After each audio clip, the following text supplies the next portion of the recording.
Lorsque un rite initiatique arrive à son terme, il arrive généralement à son terme lorsque le récipiendaire ou l'individu en situation d'initiation vient déjà à se dénuder.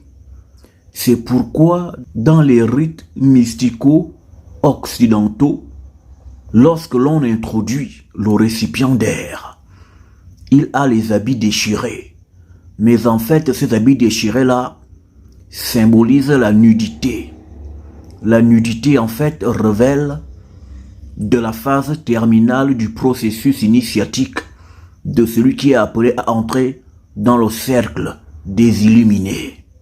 Le couple Adama et Hawa, le couple primordial, alors qu'ils étaient encore dans le processus d'illumination et d'initiation dans la forêt sacrée dit Jardin d'Éden en Afrique ancestrale, les deux tourtereaux n'avaient pas encore fait étinceler les 12 portes mystiques auxquelles ils avaient été appelés à l'illumination. Je ne vais pas ici développer la question des 12 portes mystiques. Ceci est réservé aux élèves du centre initiatique Bantou. La femme en avait déjà fait étinceler 11 des 12 portes. L'homme n'en avait fait étinceler que 9 des 12 portes. C'est pourquoi la femme est plus évoluée sur le plan mystique. Et c'est pourquoi la femme vit le serpent avant l'homme.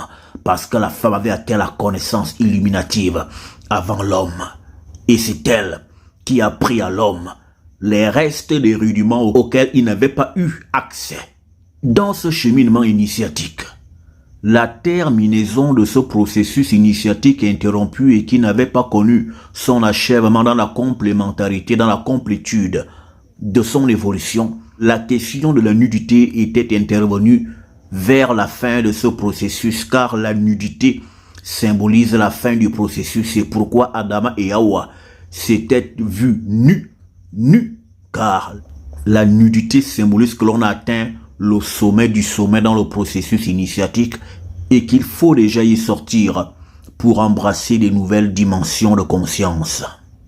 Yesaya Ongola, Yesaya Congo, alias Jésus-Christ, lui aussi avait connu la nudité. C'est pourquoi le soir et la nuit de son arrestation, il y a un jeune homme nu qui le suit au derrière. La nudité de ce jeune homme marquait la terminaison de l'ascensionnement et de la mission messiaque de Ongola, du Congo, du Christ. La nudité dans le processus initiatique marque de la terminaison du processus évolutif de celui qui marche vers la lumière. Nous y reviendrons à l'école de manière plus profonde sur cette question de la nudité. Merci.